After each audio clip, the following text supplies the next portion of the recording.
seda me koheselt usume, me tegelikult ei kontrolli seda, et kas ma olen mees või naine, halloo, mis sul nagu viga on. Et noh. Issand, kui pikad rüpsmed teil on. Võitled ja mul on muidu oma naine ka, jah.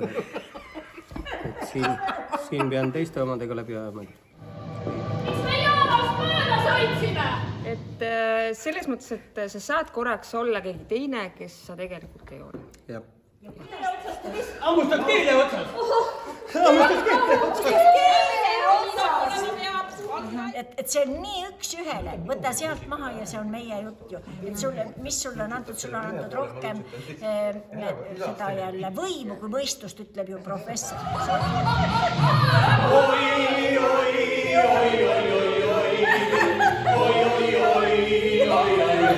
Aitab seda halli perioodi üle elada.